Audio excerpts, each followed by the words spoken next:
Shantipur DSP আচ্ছা OC traffic Dipak এদিকে এসো। ডিএসপি ট্রাফিক সঞ্জয়, আমি এত খোলাখুলি এতক্ষণ ইনিই বলছেন। আমার একটা লাস্ট বারের মতো আপনাদের কাছে বলা অনুরোধ, আপনাদের কাছে বড় জোরে বিনম্র নিবেদন যে সঞ্জয়, দীপক, এখানে সিভিক থাকবে, সিভিকের সঙ্গে কনস্টেবল এবং অফিসার থাকবে। দায়িত্ব নিয়ে বলছি, এখানে কোনো অফিসার জেনুইন কারণ ছাড়া কোন সিভিক এখানে গাড়ি থামাবে না। শুধু ট্রাফিক দেখাতে দাঁড়াও তোমরা একটু, এদিকে গাড়ি চলে যাবে, সেইটুকু থামানো ছাড়া কোন সিভিক এখানে কোনো গাড়ি ধরবে না। কারণ সিভিকের গাড়ি পেপার দেখার কোনো রাইট নেই। তুমি ডিএসপি ট্রাফিক আছো, আমি খুব আজকে আমাকে যা এইটা এসে জানলাম এবং আমাকে যা ঝেলতে হচ্ছে, আর তুমি ওসি ট্রাফিক আছো, আর তুমি শান্তিপুর ট্রাফিকের উপর ছেড়ে দিয়ে তুমি চোখ বন্ধ করে থাকবে না। এখানে থানার অফিসার দেবে।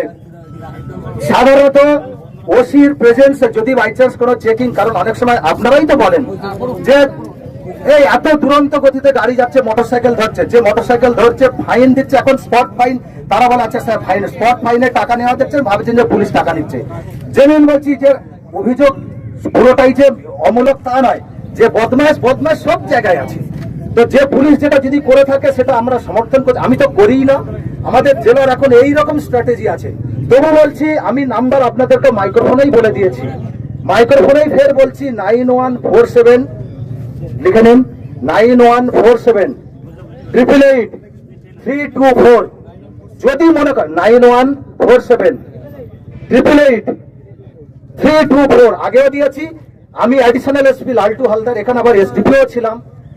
যদি মনে হয় যে আপনাকে গাড়ি ধরেছে, কিচ্ছু বলবেন না, ঠিক আছে, চুপ করে গাড়ি রেখে চুপ করে থাকবেন, ফোনটা আমাকে করবেন, আমি আসবো, এসে দেখবো যে সত্যি কি আছে।